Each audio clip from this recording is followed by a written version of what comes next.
everyone. Welcome to Lives Worth Telling. I'm your host, Jodes, and my podcast is about digging deep into people's stories and providing them with a platform to share their life and their experiences with my listeners. One of the key reasons in creating this podcast is so their families and friends can have a record of their life, their stories, and their voice forever. One of my favourite things is hearing about people's stories, their triumphs, their hardships, but most of all, I love hearing about their resilience. I really hope you enjoy listening to my guests share their lives with you. I want you to have a few laughs and allow yourself to be immersed in their stories. Well, welcome to episode 8 of Lives Worth Telling. We now have listeners in 57 cities across the world.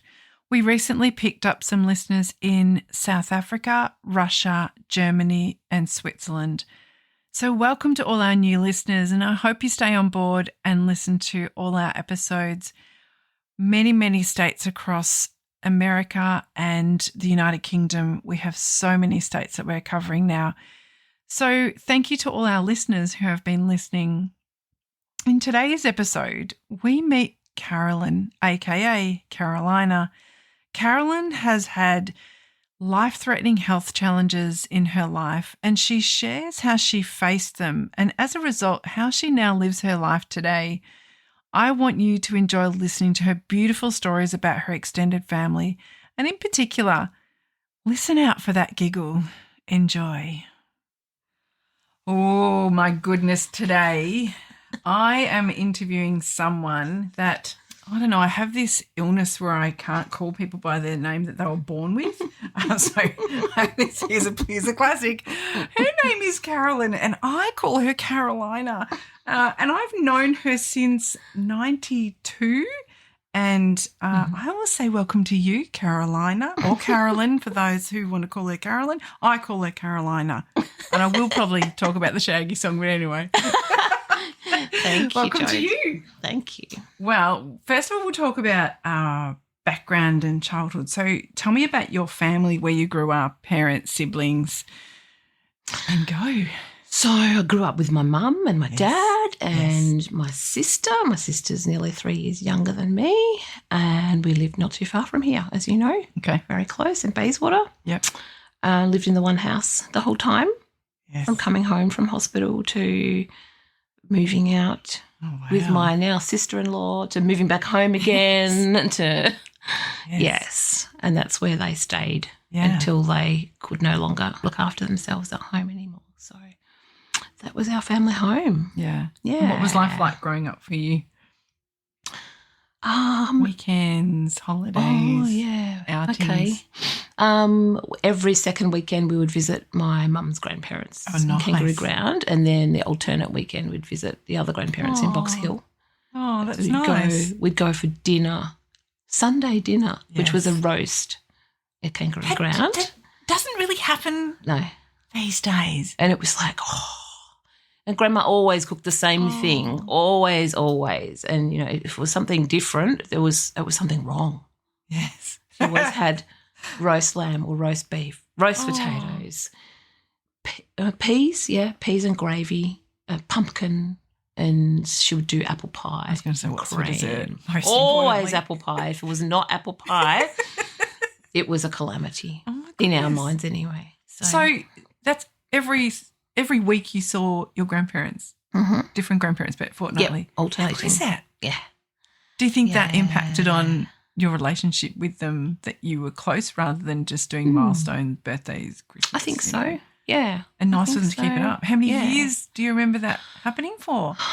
That's beautiful. I think right up to when I was sort of like year 9 or year 10 or something, then there was lots of homework, and then I would sometimes go, I don't want to come, or I can't come, and Mum would be like, that's okay. But then when they got sort of older and sicker, then I would try and make time to that's so nice. Go see them at other times or whatever. I remember Kimmy, a friend of the show. Hey, Kim. Her mother-in-law used to say she used to spend so much time with the kids because she goes, at some point they're not going to want to hang out with me, so I want to get as much time as I can with them until they hit those teenage years. Yeah, which is really nice because the time goes really quickly. Oh, that's beautiful. I love that. Yeah, and then we would spend a week every school holidays. Mum and Maren, my sister, and I would go and stay at Kangaroo Ground. And it was like, it's only half an hour from here. But they had a small hobby farm, and we would go and we would, just potter in the kitchen with Grandma, or we'd go tinker in Grandpa's shed. He had a massive shed. Oh, that's so with cool. Lots of machinery and woodworking tools, and he loved cars. And so we would sometimes go, we'd go to some mechanic place down in Eltham to pick some car parts up, and he'd let me sit in the front seat of his Monaro. And he had the vinyl topped Monaro, which was very cool. It was white with a tan top, 2-door Monaro. It had air conditioning. Oh my gosh. We did not have air conditioning in our Tirana. So we had scorchy vinyl seats. Oh my gosh. And yes. What else? We loved to travel. Mum and Dad loved to travel, and they would borrow my mum's parents' caravan. Oh, right. Every year, and we'd go on a caravan trip. Yes. Did all of you ever go on holidays together, grandparents as well? No. No, but Mum and Grandma would furiously write to each other. They'd write a letter per week to wherever they were, and they would go to the post office and pick it up and read it, and we'd get our letter from Grandma, and she'd be writing about some friend she'd went to have a cup of tea with, or that's so cute. Something that was growing in her garden, and Mum would read the letter out even while we were, up the Queensland coast or whatever. Oh, that's so gorgeous. Yeah, it was special. So your mum had a good relationship with her mum? Very close. Yeah. Oh, yeah. Wow. Yeah, and I kind of learned, I thought she had a good relationship with Grandpa as well. I kind of learnt later down the track. It was a little different. Yeah. But as a kid, you wouldn't pick up on those things. No, and she allowed us to have a special relationship with Grandpa, and we cherished that. Oh, yeah. Loved my Grandpa to bits, and he was hilarious. He was a very funny man. How old were they when they passed away? Grandpa was, I want to say 86 or 87. Okay. Could be wrong. Yeah. And Grandma was 94. Oh, wow. I believe, and she was in care. And she had Alzheimer's. Oh. But physically she wasn't too bad. Oh. Yeah. Oh, I love that. Yeah. That's really nice, I think, that to keep those family connections going. I just don't think it happens enough these days. Regular. Mm-hmm. It's someone's birthday, or it's Easter, or Yeah. But I think and I love that, she was close to her mum. What about further back? Had the same kind of traditions happen, or you don't know? I think so. Yeah. I think that's where it stemmed from. Beautiful. I think she would go to either set of grandparents. I'm trying to think how far apart it would have been and how often. Oh. Yeah, it would have been probably at least every fortnight or something like that, and they would go and visit as a family. So that was something that she wanted to, a habit or a tradition. Yes, absolutely. Or good. So where did your folks grow up? Did they grow up? So, goodness me. So Mum, yes, my mum grew up in Kangaroo Ground. Oh, I see. On the family farm. Oh, I which see. Gradually got smaller and smaller and smaller as my grandparents got older. But they used to have a dairy where they'd make their own cream and butter and sell it. And they had pigs at one stage when Mum was young. Don't know that they ever had sheep, or they might have had like a few sheep. Oh. There was always a couple of horses. Mum had horses. Okay. Growing up, 2 horses. And she used to ride, and my auntie used to ride as well. And wow. Yeah. I didn't know that. Yeah. See? So, I don't know everything. And the chickens, we'd go and get the chickens. Has that made you want to move into something like that? No? No, but I love it. Yeah. I do not, some people get qualms about chook poo and cow manure and germs and mud. And I'm like, that's fine. Yes. It doesn't faze me at all. Yeah. Oh. So she grew up there, and Dad's father worked for Bank of New South Wales. Okay. Which later became the State Bank of Victoria, yes. which then became the Commonwealth Bank. Ah. So he moved around a lot. So he was a bank manager at various different places. So they would have, trying to think where he started. So Brighton, East Brighton, I think was his early childhood years. Mm-hmm. And they lived in lots of different places, including Leongatha later on down the track, and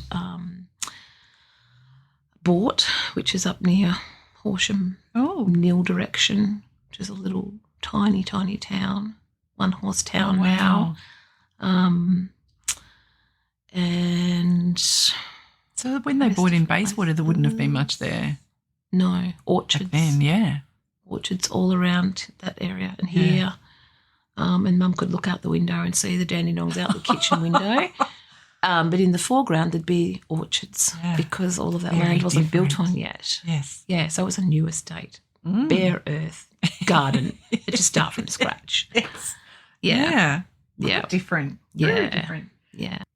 So moving on to someone, Danny, in her interview, one of her chores as a child was painting the house, and by the time they painted the house, it was time to paint it again, kind of thing. What were your chores as a child? Mm-hmm. We were lucky. We didn't have to do much. Yes. Nice. And I kind of wish now that Mum had started us earlier, because then I would know to start my own kids earlier. In hindsight. So we had to, probably late primary school, we were kind of learning to help a bit more in the kitchen and that kind of thing. Yeah. But Mum didn't seem to let us do too much in the kitchen when we were little tuckers. At least I don't remember. I think it's one of those things maybe that you think, no, I don't need help. Just let me do it. Like that kind might of thing. Have been, or she might have been fearful of us hurting ourselves. But Mum was a preschool teacher. Yes, that's right. So, she probably would have let the children at preschool cut with the butter knife, perhaps. Yes. Don't really recall doing that. That's right. But anyway, so I used to help stir the stove, whatever was cooking on the stove, and she used to let us finger paint in the kitchen, smack bang on a small table in the middle of the kitchen. So, with homemade finger paint. Fabulous. I can remember that goopy kind of so feeling good. And the colour that she would put in, and we used to have tea parties in the kitchen sometimes, in school holidays particularly. Yes. With pink sprinkle biscuits and Milo maybe, if we were lucky, or otherwise we'd have pink coloured milk. Oh, yes. But not flavoured. No. It was coloured with red food colouring. To make you think that you're drinking something special. Yeah, we thought that was cool. So, yeah. Oh, my gosh, that's funny. That's funny. Hi, kitty cat. What else? So, chores. So then we would gather our washing on Saturday morning and take it to the laundry and help sort the washing. As I got older, Mum had quite a few different health issues. Yeah. And I found myself having to learn to cook, having to learn to work the washing machine. Yeah. And hang the washing at the right time of the day to get it dry, bring it in again, fold it, find where everyone's stuff went. Oh, gosh. Because, someone had to do it all. Well, and then you couldn't envisage that something like that, it was going to happen down the track. What was school like for you? Mm. Primary school, high school, and did you like school? Who does? I don't know. I don't know. I was a bit kind of could go either way with school. Yeah. I liked it in prep and grade 1. I remember really loving prep. Yeah. And I wanted to be a prep teacher. Okay. Because prep was so fun. Yes. I can remember playing with the plastic Unix cubes in coloured ones. Coloured ones. So do you remember those? In the grey box. I don't know. I just remember. Yeah. And I think my first day. Was it Cuisinart? Is it the name of it? No, Cuisinart's got into my head. Sure. They're all coloured on the 10s and the Yeah. Oh, they were fun when the teacher get those out. Well, it's going to be a good day. I know. So, and then I had a bit of a grumpy teacher for grade 1 and grade 2, same person. So they get you in sweet with a lovely little nurturing prep teacher. You're going to love school. Oh, here comes grade 1. Oh, we had 3 teachers in prep. It was team teaching back then. At my school in 1979, or it seemed to be anyway. Yes. They used to rotate. So that was pretty cool. Grade 1, grade 2, things changed, and she was a little bit of a grumpy old lady. I can remember her falling off a chair. She was hanging something on the... Did you push her? Something on the wall. She fell off a chair and fell on top of my friend, who was smaller than me, and I wasn't a big child. Are you Matilda? I see. Oh, one gosh. Well, you know what happens when you're not nice to people, bad things happen to you. Oh, well. Oopsie. Was your friend okay? My friend, she's fine. Oh. I think she's still fine. Push her back? Can't really remember. I do recall Mum telling me that's what happened. Oh, gosh. I'm not quite sure if I blocked it out. It was a little traumatic. She was... Oh, gosh. She was a larger lady. Oh. The so teacher. Standing on a chair in the classroom. Yeah. Reaching up, put something in display. Class of probably 27, 28 back then, I suppose, on her own, of course. So oh, my gosh. Those were the days. Did you knock yourself out or anything? No, I don't think so. No. What else about school? I kissed a boy in grade 1. Oh, hello. Grade Started 1 early. class. I know. Prepping. On the cheek, of course. He was quite taken aback. On the face. On the face. That's right. One. That kind of cheek. She's unleashed. You love school. What are you saying? I know. I don't know what quite came over me. I was a little startled afterwards. What just happened? Oh, that's hilarious. That's so funny. What was his name? Jeremy. Hello, Jeremy, if you're listening. Shout out to Jeremy. Oh, my gosh. It was the beginning of big things. Oh, my gosh. Did Jeremy run? Or did like he just looked quite startled. I can see his face in my mind and backed away quickly. Oh, my gosh. That would have been a parent-teacher interview. Yes. I've got a bit of concern with Carolyn accosting the young boys in the playground. Don't know that Mrs. Chapman was quite aware. She might have had her back turned. So funny. Maybe I was an opportunistic child. Well, maybe you were. And then there was a bit of bullying a bit later in primary, grade 3, 4, both. Mm. And things went quite downhill, and I became really self-conscious. We didn't have a lot of money when I was a kid growing up, and I used to wear my cousins' hand-me-down clothes, and I used to get picked on and laughed at for wearing things that were out of style. And wow, like I made it to school clean and dressed every day. In my mind, but nowadays, no uniform. That's I don't remember much of a uniform. We didn't have to wear a uniform. Uniforms for school photos and everything else in between was just normal clothes. Public primary school. Yeah, same. Half of us had a uniform on, or maybe a couple in the school photo, and the rest of us were just wearing whatever. You'd wear your uniform sometimes. Yeah, it's on different hot now. Days maybe. Yeah, different now. Yeah, yeah, quite different. So high school. High school, I went to a different school to my close friends. I didn't end up keeping up with my close friends from primary school anyway, for one reason and another. I found it really hard to adjust. I had one girl from my primary school go to my secondary school.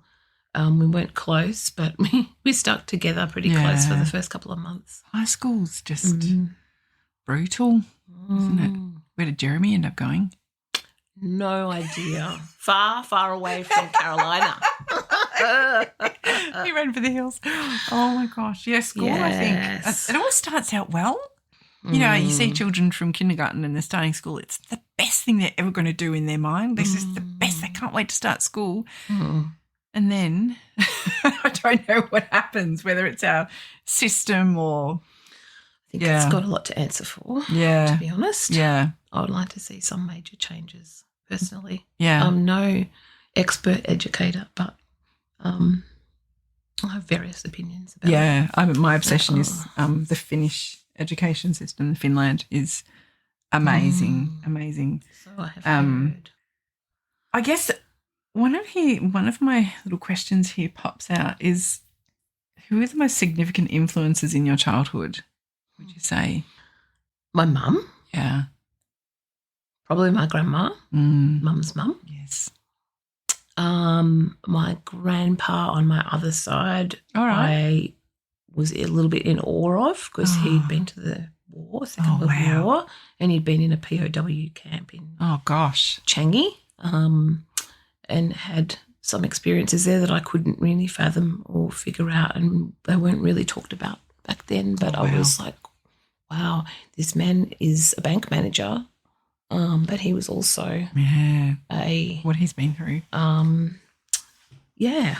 Defending our country or attempting to, and ended up a POW. So I was quite in awe of Grandpa. He was slightly stern and brusque, but he also had a funny sense of humour, and he loved us to bits. So I would say he was quite influential as well in some ways. Definitely he influenced my dad's way of parenting. Okay. For better, for worse. Okay, yeah. Who else?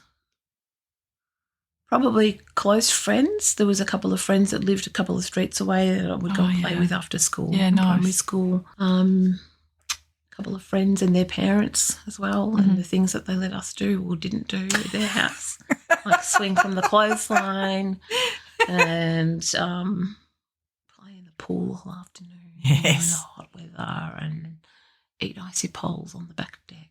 Things that I didn't do at home. Different. So fun. Yeah. I think neighbours back then played a really big part, like in my life as well, living in a court. But these days, not so much. Like, we knew every single neighbour around us, and everyone hung out together at different times. And, and I guess local schools, the walk to school and connections with people are so much more different than they are now. Everyone's in cars. Yes. We could have walked to school, but Mum used to drive us. I think we were always running late. Oh, bless her. She was very, very high on child safety and ignoring the boys up the other end of the street with mullets. And she turned out to be right that we should avoid those boys. She knew something. Down the track, yes. No, she drove us to school, but when we would walk sometimes, and then we would shout out to the friends out the front, and they would come out and they'd walk the rest of the way with us. So. Who else? I think by the time I got to year 8 and I'd made a couple of friends at high school who have been very good friends ever since. Fabulous. They've been a major influence on my life as well. Yeah. Adult-wise, teacher-wise, maybe. Shout out to Miss Dooley if you're listening. Oh. She's my year 10 English teacher. Oh, wow. We're still in touch. Oh, wow. Yeah, she was awesome. That's excellent. So much fun. Year 11 English teacher. He was awesome as well. Mr. Donlan. Yeah. So many. So many. Didn't really, yeah. I love hearing about your grandpa. That's really interesting because children these days wouldn't really even understand, or even it's so abstract to them to even know someone that has been in a war, or it's something in movies maybe. Yeah, definitely. Moving on to your family life as an adult. Well, I know the answer to this one. Have you ever been married?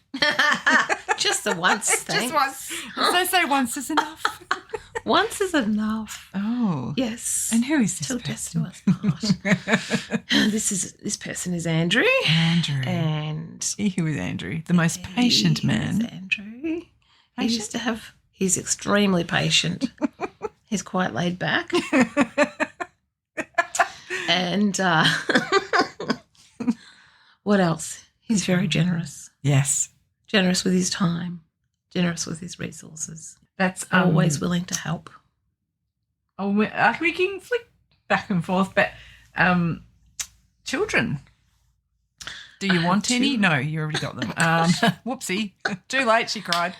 Too late, she cried. Whoopsie. There was 2 whoopsies. 2 whoopsies. Once upon a time, there was 2 whoopsies. B1 and B2.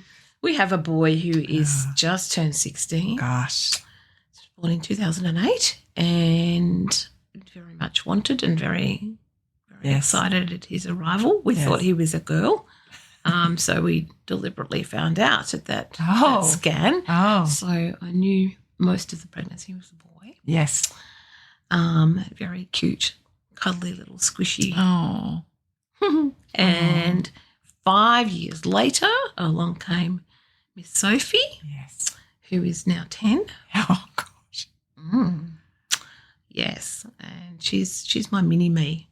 He was my mini-me. She is. He was my mini-me, but he's turning into his own person. Yes. Yeah, and she's taken over. In terms of personality or looks? Both. Yeah. Both. She very much wants to copy me. And I think a lot of the time it's conscious. I still remember you telling me where's number 2 was coming along. Oh, my goodness. So as your family now, I guess what are your favourite trips or outings you've done as a family and any traditions you've established in your family? Family unit? We like to travel as well. Yes. My dream is to have a caravan and to travel around. But we probably won't do that till we're retired. Yeah. Yeah. We'll see. Marcus likes to travel. Marcus, our boy. He's got the bug too. Very keen. Sophie's more of a homebody. I like to travel, but I want to stay at home. I don't know. I like both. Armchair travel then, right? I like it, but then I can't wait to go home. Yeah. I want to go, and then I want to come home. It's weird. Yes. Miss 10 is like that. I like being home. Very keen to be home again. Yes. Yeah. I get to the point where I've had enough. Okay, now I'm ready for routine and my own bed. My own bed, definitely. Uninterrupted sleep, and travelling. Obviously, you have your family with you 24/7, and I do like my own space. Yeah, true. Family does include everyone's there every minute of every day. Totally. Going back to your relationship with Andrew, how did you meet? So we met at church. Yes. You kissed him on the cheek? No. No, I wanted to. Yes. So we grew up going to church, and Christian faith was central to our family life. And so I decided at one point that I was going to go to a different church. Okay. Dad chose, and he said, you should come, you should follow. Yeah. You like it. It's different. It's good. There's lots of people your own age that are like you and that, have the same beliefs. How do you choose a new church? Is it like, it's not like real estate, check out the backyard on this place. Is it? Are the seats comfortable? That's right. Is the pastor cute? I'm sold. Didn't say that. Double garage. Is it a referral of friends have changed, or is it the community, or I'm intrigued as to how you choose. Well, Dad had some mental health issues throughout his life. Yeah. And he was seeing a counsellor through the bank that he worked for. Okay. Because he'd had a breakdown, and the counsellor was helping him. Okay. Recover and develop strategies for getting back to work. And the counsellor said, I think you should, church is important to your life. I think you should move away from the church where you're at. None of you are happy or settled, or there's not enough young people for the girls to mix with, which was true. And you should try this church. He probably went, let's have a Google or something like that. Oh, look, this church has got a big youth group. Yeah. I don't think they Googled. I think he knew that there was a big youth group at that church. So Dad went along to check it out and came home and said, you should come. Yes. So I went along the next week and found that there was some of my friends from high school there that never talked about church at school, which is very interesting. I was like, because they were in the area, the location. Yes, same suburb. Oh, my gosh. The next street away they lived. Yeah. So I was like, oh, this is interesting. Yes. Oh, my goodness. I've never seen so many people of my age who have the same faith as I do. This is unheard of. Yeah, yeah. And so I gradually kind of just made friends. Fabulous. Well, sat with my friends from school and then. How old were you then? 20. Okay.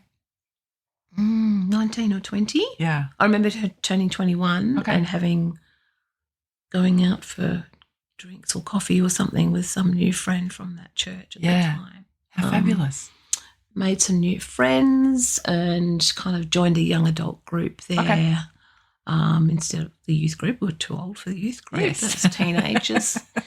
Joined a young adult group and we would go out for coffee or pizza or McDonald's after evening service kind of thing. You have to get up and go to work the next day. Don't want to stay out too late. But and then that's where you met Andrew. And that's where I met Andrew. Ah. So I kind of had my eye on him for a little while. And then I think this is right. Someone might have to correct me down the track. Fact check. Sister-in-laws, can you fact check, penciling Andrew please? in now for a few weeks' time. Amazing. Yeah, that's right. He won't remember. He had no idea. Oh, he Andrew, was oblivious. He was oblivious for quite a while. I inadvertently became friends with his sister. Okay. Who's a little she's near enough to our age. Yes. Doesn't matter nowadays, does it? Yeah, We're all the same age. Yeah. And 21. discovered that he was her brother. Oh, I see. Oh, there's a roundabout way I can get my hands on him. No. Through the laundry door, sort of, not through the front door. The pet door. The laundry door. Yes. So I asked him out on a date. He was very brave. Yeah. Very modern girl. And I think he said, I don't know if he said no the first time or he wasn't too sure. He was taken aback and he probably didn't even know my name or who I was or anything like that. He was in his own little world with his bless this guy. His mates. Had quite a following of other girls too, I might add. Like the Pied Piper, really. Yes. I know. But he was unaffected by it though. Totally. Like he was just sort of, what do you mean all those women are wanting to date me? What have I got to line offer? up, take a number. Yes. Oh, gosh. And then he went overseas for a while and I think at that point, so we had that one date and it was okay. We had a nice time and a nice chat. Yeah. Went to the steakhouse in Montana. Oh. Do you remember the steakhouse? Yes. And went to a movie. I remember we saw The Phenomenon. Okay. Phenomenon. I still remember the preview. Yeah. Good movie. And he was like, oh, well, we can be friends.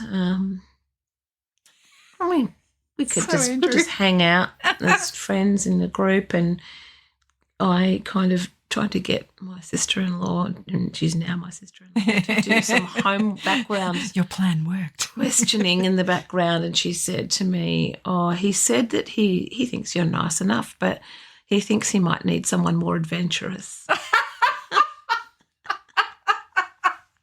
I see. Those were his words, and I quote those back at him quite that's often. So and I funny. say, hey, you're the one that wants to stay home all the time now, and I'm the one that wants to go out and do stuff and explore the world. Yes. Yes. I've done some outlandish stuff in my time, but she has not. So there you go. Goodness. The tables are turned. So what that was 1996-ish. Okay. 95, 96-ish. Yeah. And then he went overseas for a little while to the US. I don't know, a few months maybe. Okay. And we stayed friends, but we were, when he was back, we would just hang out as friends. And then I met someone else. I'm just trying to think of dates and years and stuff like that. I'm saying a bit now, aren't I? So you took a tangent. Met somebody else, and we decided that we kind of gelled and dated for quite a long time. Yeah. More than 2 years. It felt like a lifetime. And I thought it was going to be. Yes. I thought it was going to be a lifetime. But that was not to be. So then you stuck to your original plan. So then I'd saved up a lot of money thinking I'm going to marry this guy, this second guy. Yes. And I've got all this money put aside for a wedding. Yeah. Maybe to help my parents out. And I moved back home. I've been living with my Andrew's sister. Mm-hmm. She had a little unit, and we were flatting together. Yeah. Which was so much fun. Yes. That was really good. Mum didn't want me to move out. Oh. She cried. She cried and cried. She wanted me to stay at home. I can understand that. I would too. Oh, my goodness. Yeah, so I'd been living with her for a while, and then I moved back home because she got married and her husband moved in. Yes, yes. Which was all well and good. Moved back home and went, oh, gosh, this is an adjustment, to say the least. And, had this other relationship going in the background. And when that didn't work out, Mum and Dad said, well, what are you going to do with all this money? What are we going to do? You know? And I was like, I think I need to buy my own house. Yeah. Perfect. So I did. Dad helped me look around, and we found a tiny little unit not too far from home. Yeah. And not too far from the friend Andrew, and not too far from the now sister-in-law Lisa. And put a deposit down and made an offer, and my offer got accepted, and I was, oh my goodness, how am I going to manage the repayments on a childcare worker's wage? Yes. Oh my goodness. Yeah. So that was a challenge. That was learning to scrimp and scrape, and that is actually how much electricity costs, and that is actually how much. This is awful. Oh dear, I cannot it's manage. A trade-off. Yeah. What do I do? No, I'm going to soldier on. Yeah, I can do it. And I did it, and I was so proud of myself. Yeah. Autonomy. Totally. Yeah. And loved having my own space and doing my own thing, and not worrying about disturbing other people in the house. And had some cute little old ladies as neighbours because there was this little old block of units. Oh, so nice. Thinking about Andrew, and what do you admire most about him? His calm, I think. He's ready to take whatever comes at us kind of thing, and it doesn't ever seem to be ruffled. No. Under the surface, he's probably paddling like mad, to use a duck analogy, which he loves ducks. Yeah. Yeah, he is very. He is the yin to my yang. Work and profession. What was your first job? My first job was a holiday job, actually, at Target Square in Ringwood. Oh, wow. In a gift shop. Wow. My best friend from high school, hello Sherry, was working there, and she said, the lady wants someone else as well. To fill the shifts during the school holidays during pre-Christmas season. That was a little generic kind of gift shop, Ringwood Square, Target Square, whatever you call it. And I lasted 2 weeks. Oh, no. I'm not actually mathematically minded, so I think the register was my very worst different now. nightmare. Yes. How much change do you need? No, that's right. Yeah, very different now. Barcodes to scan and things like that. No, tapping and going, no. Yeah. Yes, and unpacking the little breakable things and putting them on the shelves, and so many boxes, and being yelled at by the lady who thought that I wasn't going as fast as I could, and I was. That was I went, it probably won't be doing any more retail anytime soon. Yeah. I did. I worked at Speed's Shoes for 6 weeks and they said my services weren't required anymore. Yes. Yes, I still remember. Yes. So they sent you on your wasn't speedy for me. way. Oh dear. Yeah, it wasn't for me. I was kind of quite happy that. I don't know. Yeah, didn't look back. Yeah. Oh well. Just focus on studies because it's hard to juggle school and work. I don't know how kids do it. Yeah, it's a big ask. Yeah, especially types of shifts and nights and stuff like that. My parents didn't really want me to work while I was still at school. So that was fine because all my spare time seemed to be taken up with trying to do the best that I could. Yeah, I agree. And I did get through and I did pass, but I didn't get into the course that I wanted. So, that kind of leads into work options. So what is your profession or job, but what did you start out at the beginning? Because it's evolved a little bit over time, Yeah. Mm-hmm.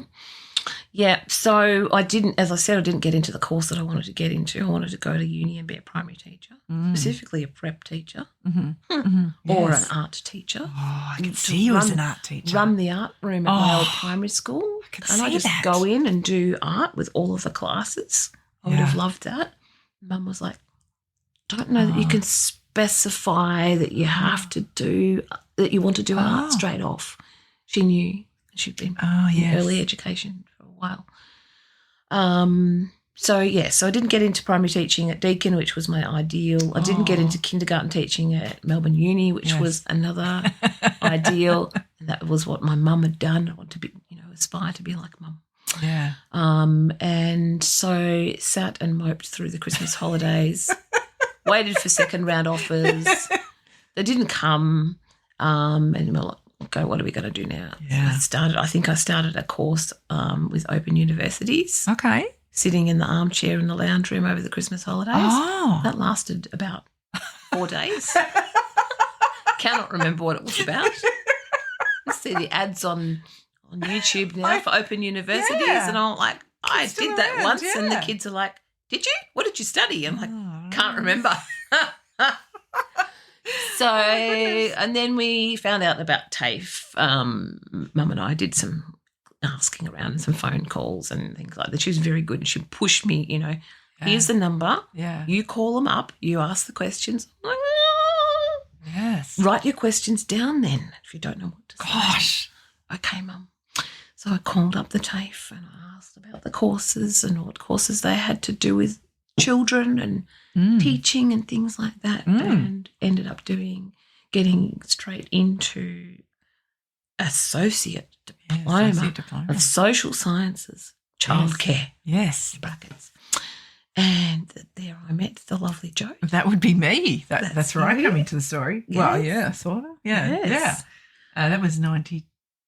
And I'd never met anyone that talked so much. My gosh, I was thinking this the other day. I thought all through my school reports I think I remember my art teacher said to me, Jodie has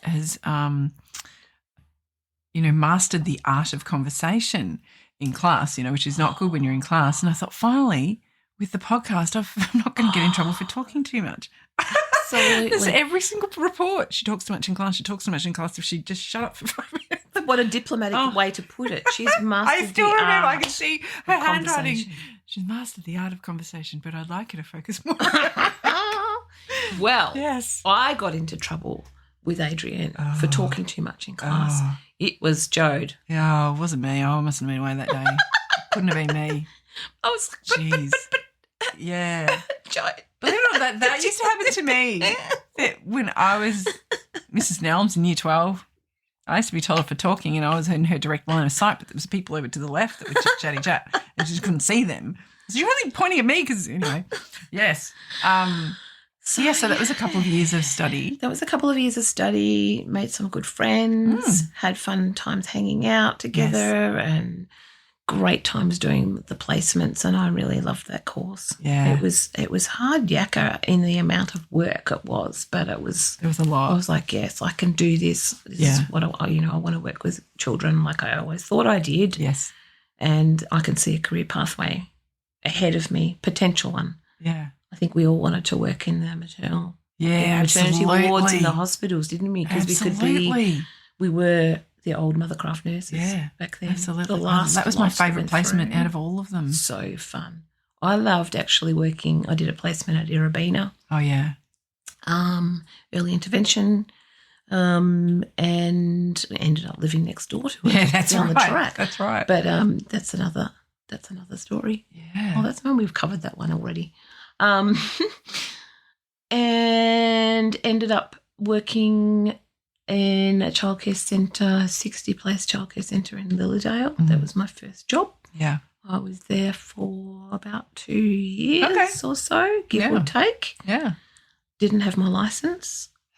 So travelling from Bayswater, the Wanturna end of Bayswater, to Lilydale by bus, train and bus took about an hour and a half. Oh, my gosh. So can you imagine on a 7 o'clock start in a childcare centre? Oh, shivers. What time does Carolyn have to get up? Oh, wow. Very early. That's huge. That was huge. I didn't know that. Yeah. Did I? It was hard yakka. Yeah, wow. And 9-hour shifts. Oh, we had an hour for lunch, I think. Or did we have a half-hour lunch? Yeah. Wow. 9-hour days and then go home again. Bus to the Lilydale station. Oh, my God. Train from Lilydale to Croydon. Oh. Bus from Croydon station to Bayswater. Oh, that's a long haul. Yep. Oh, my goodness. So that hurried me up with learning to drive. Yeah. And, Dad was like, come on, let's, get on with this. And we would drive the little manual Mini around over the farm at Kangaroo Ground. Oh, cool. And I could not get the hang of the gear. Oh, manual. Not for me. You tried in the Tirana. Couldn't get the hang of it. Mum was like, nope, it's all over to you, Ray. It's up to you. I'm not doing it. Oh. And he's like, I can't, I give up. We're going to pay an instructor. The instructor's name was Ray. Oh. Roadrunner driving school. Oh. And Ray was, I don't know if Carolina was a little bit slow on the uptake or something, but Ray was a little bit impatient. Oh, dear. Too. So, but he taught me some things that I have remembered to this day. Oh, that's good. And I constantly say to the kids, head checks. Oh, that's good. Yeah, so that was fun. So I got my license and I bought a little car, a little Corolla, little red Corolla. The number plate was BTL, Beetle. Oh. And didn't look back. Yeah. So had wheels. Go after and that. go anywhere. Oh, I went all over the place. Yeah. Especially with young adults, youth group friends. Yeah. Freedom. Good times. And what did you want to be when you grew up? When you were in primary school? A primary school art teacher. Yeah. Straight into the art room, please. Do you ever think of going give me the glitter back at all? Had you thought along the way that you'd want to go back and do further study to be doing art teaching? I have thought about it multiple times, and then it was like, I don't really want to go to uni for 4 years. Thank you very much. Yes. That would be 4 years full time. Another probably. long haul. Yeah. I know. I'm getting too old for this. Yeah, yeah. And after, what teachers, all educators have been through in the last 10 years or so, with a system that needs reform and COVID times, it's a tough gig and it's not for me. I've thought about further study in different areas lots of times. Same. But, heading back to uni, but it is a long haul and there's a lot of HECS. In Australia we pay a lot of HECS. I think what the average degree, $40,000, and then it just comes out of the tax when they start working, but you're behind before you start. It's rough. Yeah. I'm going to move on to your passions and interests. So I love hearing, what's your first concert experience? Who did you first see in concert? I think it was John Farnham. Oh, my gosh. At the tennis centre. Young. You would have been young back then. Yes. Yeah. I think I was probably 19 or 20 or something like that. Old enough to pay my own way because it wasn't something Mum and Dad could afford. No. Yeah. Concerts John Farnham with Sherry. I don't know. I think there's more these days than there was back then, I reckon. Yes. Not as many people touring to Australia, like international guests and things. It was rare. Yeah. One of my close friends from high school wanted to go and see 1927. Oh, and we were about 15 or 16 or something like that, and she got the tickets and she wanted me to come, and I desperately wanted to go. Oh. Idolised Eric. Yes. Oh, be still my beating Shout heart. out to 1927. Absolutely. Oh. And Mum said no. Oh. Where was it? It would have been one of those halls. Festival Hall or something. That's the one. Yeah. It would have been. It was Festival Hall. Oh, I had a similar thing where Ice House were performing at the showgrounds, and my dad said, "No, you're not going. You're not going on a train at night out to the showgrounds. No. It's Ice House, Dad. Don't care. Not going. Yes. Didn't go. Did see Ice House many years later as an elderly man, I guess. Ivor Davies. Excellent taste in music. No mullet or anything. Yeah. So favourite movies, TV shows? Give me a good rom-com. Oh, yeah. Or something. There's not enough. Mystery maybe, or no thrillers, thank you, no horror. Yeah. There's not enough, I don't think, these days. There's a lot of superhero, DC, Marvel. Yes. Yeah, I think. I'll sit through those because Mr. 16 loves those too.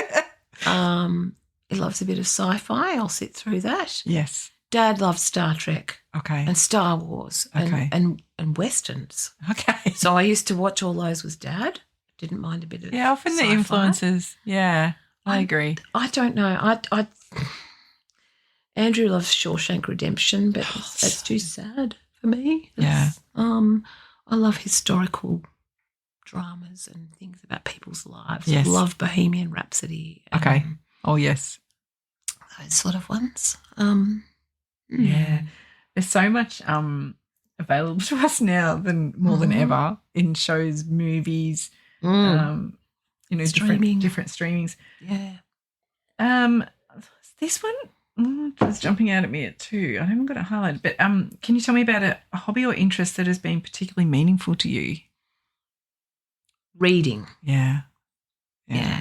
Because I can escape. I can escape every day. Yes. Dramas and responsibilities. Housework. Love to read. And give me a paper book. Absolutely. Not an e-book or a audio book. Yes, I can't handle other than a paper book. It's just not the same. And I still have. I'm so glad bookshops still exist. I know.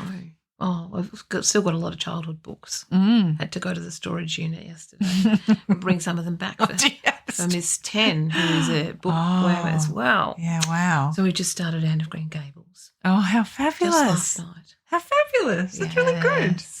I was going to say the next section is, where are we looking at? Family and friendships, and describe your friendships and how valuable they are to you, because I know you have a lot of connections through, I guess, many avenues over your time, but you're really good at keeping in contact with people and the strong connections.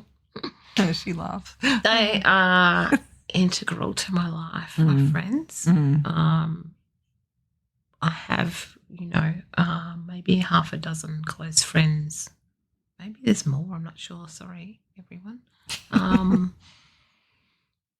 But it's super important to me because, for various reasons, I've walked this journey with that person, or I've walked that journey with that person. Or they know that about me, and I can't ever let them go because of that knowledge. Or we've got something in common. That's a good one. I do remember someone gave me a fridge magnet once, said, "You'll always be my friend because you know too much." Mm-hmm. Yep. Yes. Yeah, that's very good. Yeah. Friends of my family.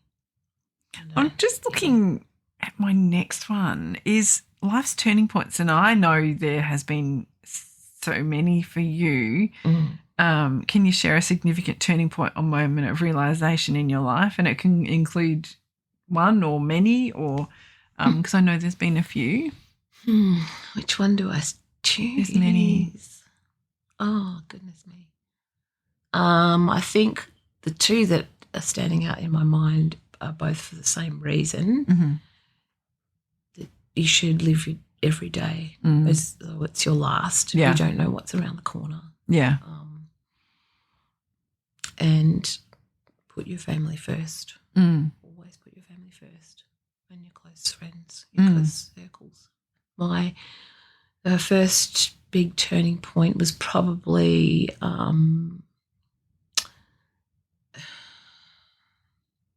well, I guess it went back to my mum. My mum's health history. So she had a brain aneurysm that ruptured. And we could have lost her.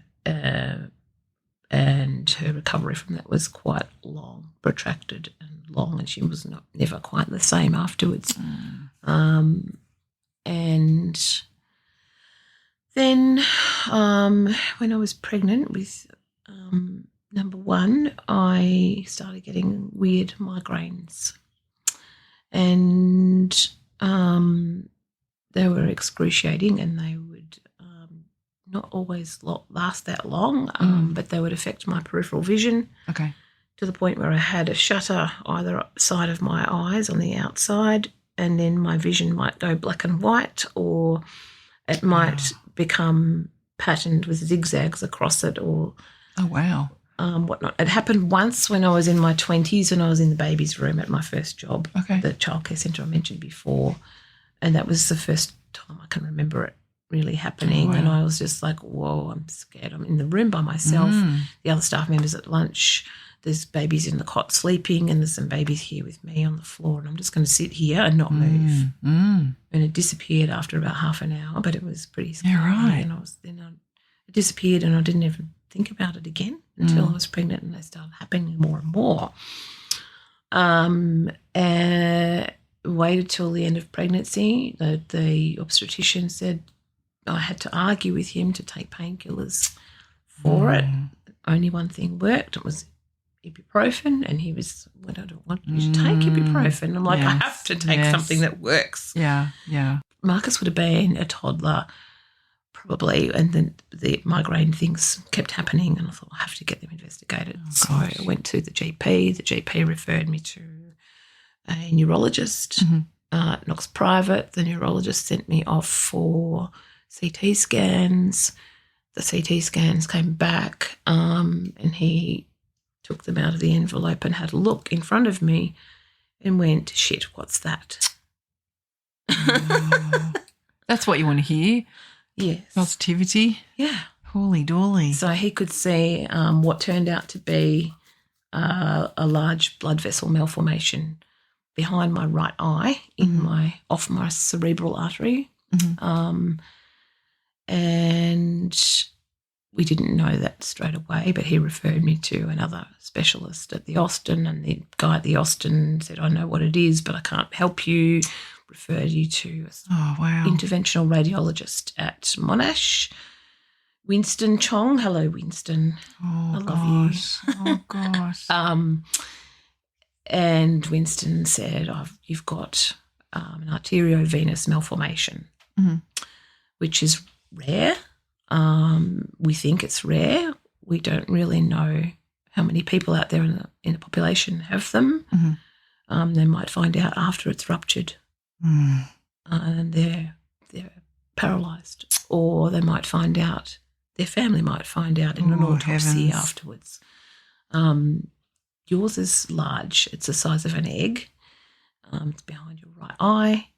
It's high pressure pumping into, it's an artery, high pressure pumping into low pressure on the other side of the tangle of blood vessels. So boom, boom, boom, boom into boom, boom, boom. It has potential to rupture. We can leave it be and wait and see what happens. It might never rupture. You're feeling the effects of it because of the hormonal changes in your body through pregnancy and breastfeeding, and it's probably increased in size. You're probably born with it. It's probably increased in size through hormonal changes in your body. We can leave it, or you can opt to have intervention. I can obliterate it for you. Okay. And I know I've done this before and I have a good track record and everything. And I went home absolutely gobsmacked, aghast, horrified. What do I do now? So how old were you at the time? 35. Yeah, so you're 35 with a little fella. Yes, he was 18 months old. Going, well, what am I going to do with this? What do I do now? And we hadn't thought that we would have another child at the time, so that was okay. Pardon me. Did lots and lots of research. Okay. Lots and lots of reading case notes and medical journals and researching where it comes from and how different people have had theirs treated. There wasn't that much information out there then. It was 2011. Yeah, no, okay. Yes, no, 2009. 2009, I think that's right. And worked out that my statistics of it rupturing and having lasting effects on my body functioning and life quality were not that good. So it could have not ever ruptured, or it could have been fine. But I decided my health insurance will cover it. Yeah. Public system. I trust Winston's track record. Did lots of research on Winston and his team as well, and ended up booking in to have surgery. So that was end of January 2011, and they operated on it and through my main artery in my groin, through an angiogram procedure. Oh, yeah. Through a catheter that went up through my body cavity and up through my artery in my neck and into my brain, and they fed through very fine platinum wire coils, which end up scrambling around inside the AVM and blocking it off essentially. So then the blood flow makes a new pathway around it, new healthy blood vessels, and it starts to shrivel and shut down. That's the idea anyway. So they did that January that year, and they said that we've done most of what we want to do, but there's 2 other things that we want to have a go at. I was in hospital for 4 days. It was 9 hours. And then I was in ICU for a couple of days afterwards. Then back on the ward for 2 days and then home. Wow. Boom, boom. Yeah. Very, very tired, but I felt okay in myself. Yeah. A little bit headachy. That's good. It went well. It went well. Yeah. Yep. In September the same year, I went back for them to do a little bit of extra embolization, it's called, and they used a thing called onyx glue, super glue, medical super glue, to do a little bit more blocking off, and that went okay, except for the fact that the end of the catheter in my carotid artery in my neck it got stuck with a little bit of onyx glue, and when they had a bleed while I was in theatre in a different part of my brain, and they had to pull the catheter out quickly and leave a bit of a catheter behind in my artery and my neck, and when I woke up from that surgery, that what they had done, had done what they needed to do, except for the fact that I had this bleed. And it's one of those things that you sign off on the dotted line for, like, I agree to the apparent risks of this surgery, and I agree to put my life in your hands, basically, and I accept that I may die or something might go wrong. 10% chance or something less maybe. of any of those things happening. I woke up and I couldn't move and I couldn't speak. My left side was paralysed. My vision from my the middle of my left eye outwards was gone, and the first thought that I had was I sing for my job with parents and little children at the moment, and I have been doing that for 12 years or 14 years now. And my first thought was not, oh my goodness, what are my family going to think of me now? I'm a vegetable. I know they'll love me and accept me, and they'll do everything they possibly can in their power to help me, and that will be okay. Wasn't worried about any of that. I was thinking, oh my gosh, I can't sing. Oh. And the recovery nurse said, you've had a stroke. And it was very alarming to hear those words. You've had a stroke. You'll be okay. We're just going to start doing some tests, though, to see what functions are okay and what aren't. And that was... That was 2009, did you say? No, that was now 2011. Okay, 2011. So yeah. there was a time lapse in between me finding out what was wrong. Okay. Then waiting for booking, okay, going for the surgery in 2011. So, September 2011. Yeah. So probably some more time in ICU then. I don't remember, to be honest. It's a blur. Yeah. I was very out of it when I woke up on the ward. Andrew, it was all a little bit unknown to my family, and Andrew was absolutely very distressed, of course. I can remember waking up from a very, very long sleep, and I don't know how long I'd been asleep for after the surgery and the recovery, and seeing him there with his head in his hands, and he'd been crying. And we don't see that very often in our family.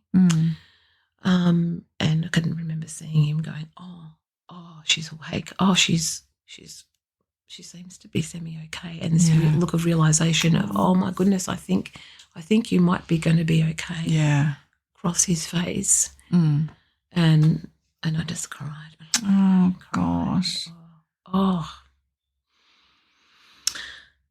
So that was a couple of weeks in Jessie Mack, the private hospital at Monash, which coincidentally I was born at Jessie Mack first. Yeah, right. When it was in the city. Yeah, right.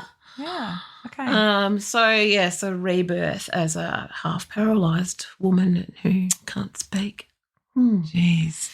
Lots of speech therapy, some physio, to the point where, and lots of family visiting in and out every day, and watching ABC Kids with Marcus sitting on the hospital bed, and school friends coming to visit me. And how long were you out of home for over that time? In total, it was 5 weeks. Oh, yeah. 2 weeks in Jessie Mack, and then they said to me, you need to go to rehab. And I had improved vastly, and I was trying so hard. Yeah. And I said, no, I don't want to go to rehab. And I cried and I kicked and I screamed and I made such a big fuss. And they put me in Donvale Rehabilitation Hospital. Don't remember how I got there. It's a blur. I think, I'm not sure. Anyway, it was supposed to be 4 weeks there, and I was out of there in 3. Yeah, right. And they are such angels. I met some beautiful staff there. Yes. I loved their whole concept of allied health. That was probably my first exposure to allied health services. In the whole gamut kind of thing. Yeah. Because I was having physio and I was having speech therapy, I was having OT every day, almost every day. In the pool as well, the rehab pool. Best food in the hospital. Oh, wow. So good. could you slowly feel that everything was coming back for you, just gradually? Yeah. Slowly. Yeah. Very, very tiring. So exhausting. Yeah, I bet. But the headaches were going away, which was very good. Which is the key reason why operation happened in the first place, was to see. That's exactly right. Yeah. I forgot one bit. The bit of catheter that they left behind, they had to go back in 6 days after the major operation that time to take the catheter out. So I have a very big scar on the side of my neck. Oh, gosh, yes. Which fortunately isn't very noticeable, and pull out most of the catheter. There's still a little bit in there. Okay. They trimmed it off as best they could and stitched my neck back up again. So I had a big I had to have some therapy for the scar and the wound to heal up. They did all of that at Donvale as well. Okay. For the most part, that was a good experience. I just really missed Andrew and Marcus. Yeah, I bet. It's very hard. Being away, and he'd be holding the fort that whole time too. Yes. Huge things, Carolina, and I remember it at the time. It was awful, really awful seeing you go through that and visiting you in hospital, and on the day, that was just like mind-blowing, absolutely mind-blowing, but so good. It seemed to happen fairly kind of quickly for everything to get back to. I'm very, very, very fortunate to be here. Of where it could have gone. It could have gone so much worse. Yeah. So left-sided weakness, or left neglect it's called. It came back quickly, and I'm very, very thankful for that, for all of the therapy and everything that helped me along, and the inspiring stories that people told me, and things I've read and things like that as well. Super encouraging. The neurosurgeon, or one of the neurosurgeons on the team at the time, said everything will come back, or most things will come back. It'll take you about 6 to 8 months. Oh, okay. And I reckon I was back to full functioning and working out at the gym to try and help my coordination and lose weight because of all the good food in the hospital in 4 months. Yeah, determined. Super determined, and so good. With new resolve to try and eat more healthily and more balanced as much as I could, and I guess keep when you're my in there, cholesterol down and all of that stuff. The focus was getting all your moving parts moving the way they should. So that's first priority, and then the other bits and pieces, moving and things, moving around a lot. It's more like with OT, like more finer kind of therapy. And number one, I think, goal for me was just, like I said before, to live every day as though it's your last. Live with purpose. What do I really want from today? What do the people around me really, really need? What things are on my bucket list? What's important? What's going to be important to my kids? Yeah, absolutely. How long do I want to stick around? God willing.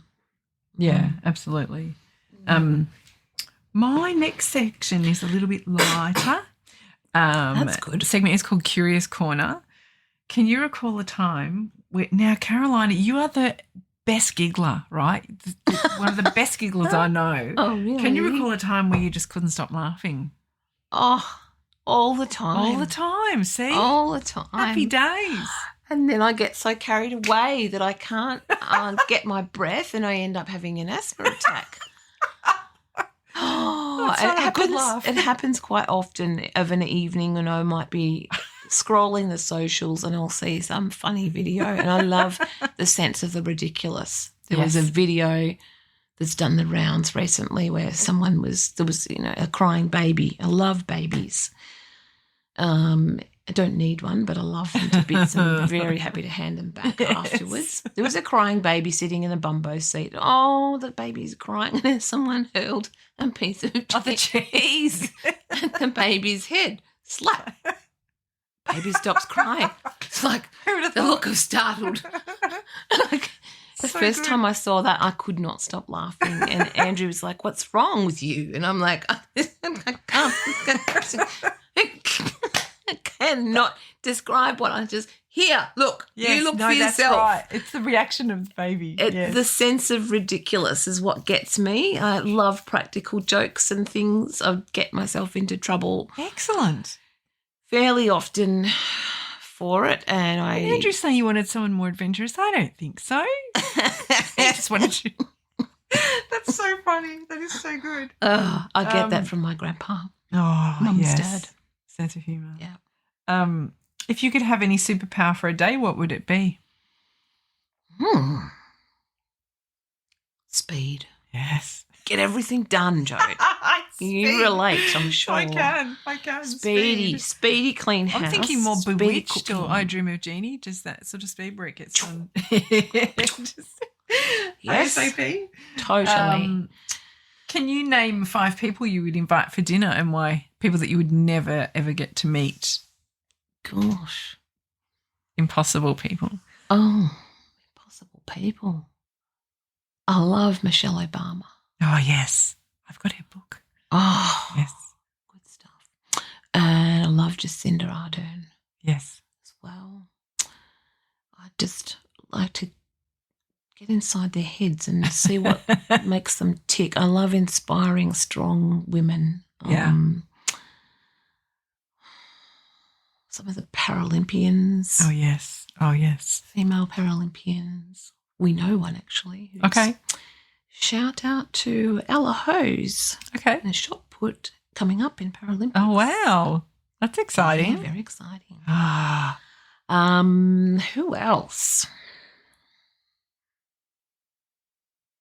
I love Julia Roberts. Oh, yes. Or Nicole Kidman. That's probably about 6 or 8 people. Yeah, that's good. That's a good party. list. People struggle with that one. Yeah. Now this one, well, I don't know. I'm not going to predict it. If you could choose one song to play every time you walked into a room, what would you choose and why? Oh my gosh, I snorted. I was thinking of, is it 1927? No. Oh. No. Yes, maybe. What would be your theme song? Well, I can't help but say this, and I don't really like the artist. People always sing "Sweet Caroline." Yes. Yes, it's just it's a given. Neil Diamond. Neil Diamond. Never followed Neil Diamond Crunchy at all. granola. Too old. Yes. Dad didn't mind Neil Diamond. Yeah. But yes, it's more for the older generation. Sweet Caroline. I know. There you go. People sing it to me quite often. I'm like, I'm not Caroline for a start. Let's get my name right. Yes, and I'm salty, not sweet. That's right. Signature dish to cook? Spag bowl. Yeah. Bolognese. It's a good one. The kids always eat it. Yeah. There's always leftovers. I reckon I can make that last 3 meals. Yeah. A big batch of spag bowl. Yeah. Or just the sauce. It is. It's the go-to. I don't know what, like in Australia, I think it is. I reckon it is. It's not very interesting, is it? But, I like lemon butter chicken. Ours. I have a lemon butter chicken recipe, which Sophie absolutely loves. And that's my go-to if someone comes for dinner. And Okay. I'm like, what am I going to cook? Oh, yes. Lemon butter chicken. It's very yummy. Thinking about your favourite fictional character, if you could swap lives with any fictional character for a day, who would it be? A fictional character. Swap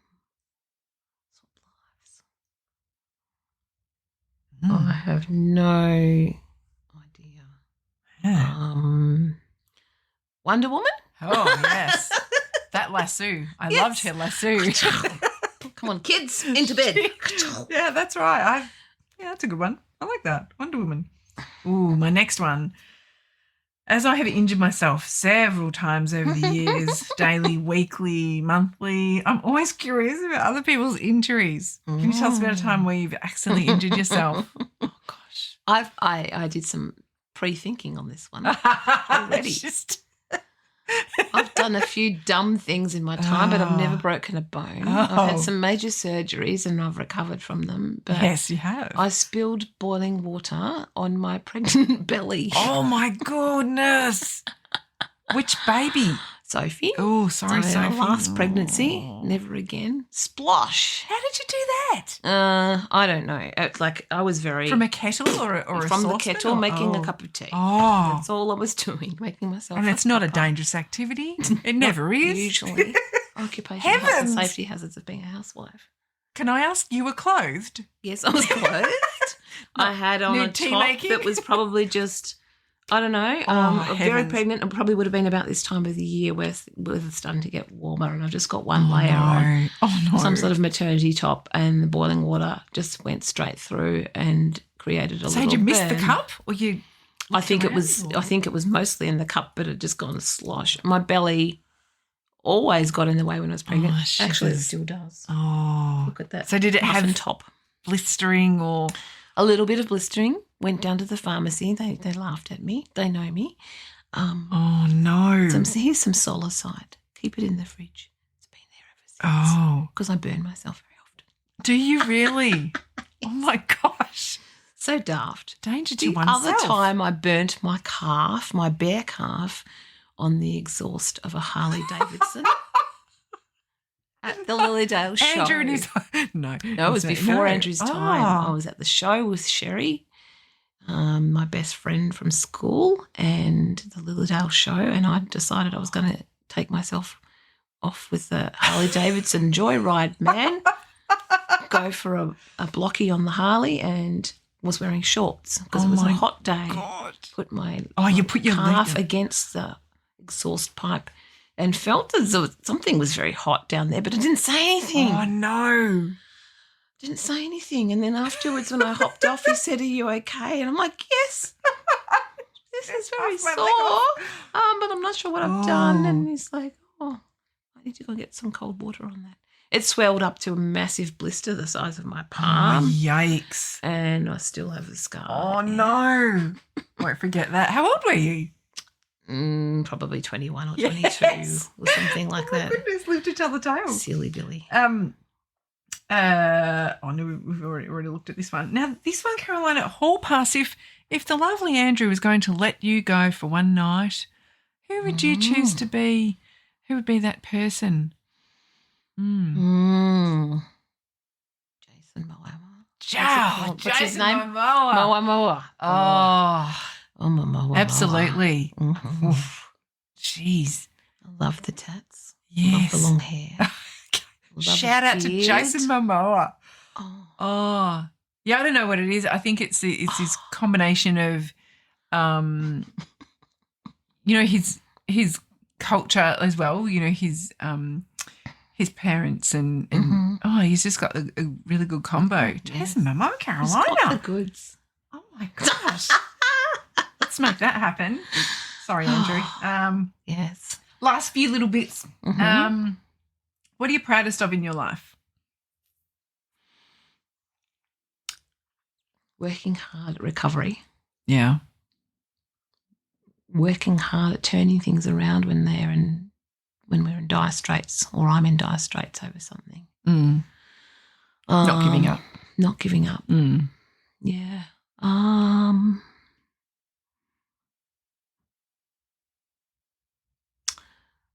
Hopefully getting my kids to the point where they're functioning adults and making wise choices for themselves in life. I feel like we're on the right path. I think we're doing good here.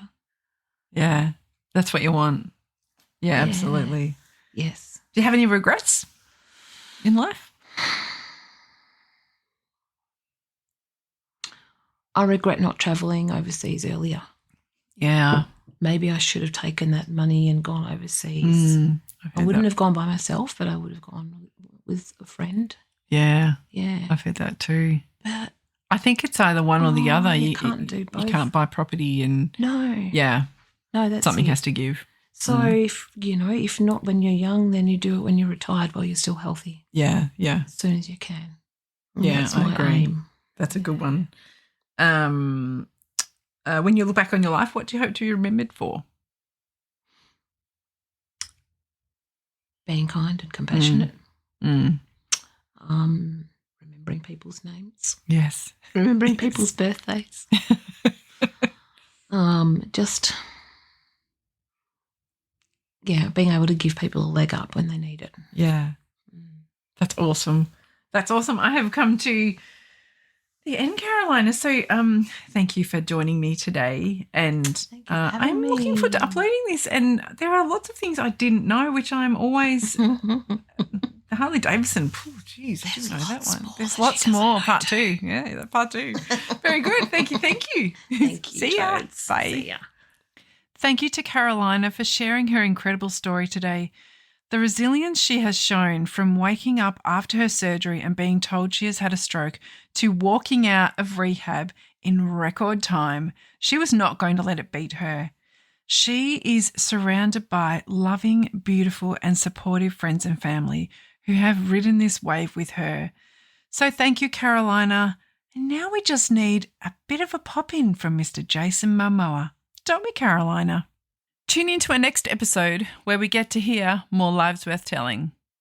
Don't forget to check out and follow us on your socials. And if you love what you hear, please rate and review us on your favourite podcast app. Of course, if you have any questions, you can get in touch with us through the Facebook page or Instagram. If you or a friend or a family member would like to come on the show, please don't hesitate to get in contact with us. And if you want to grab yourself some merch, jump onto Redbubble to check out our products. Thanks for listening to Lives Worth Telling. See you next time.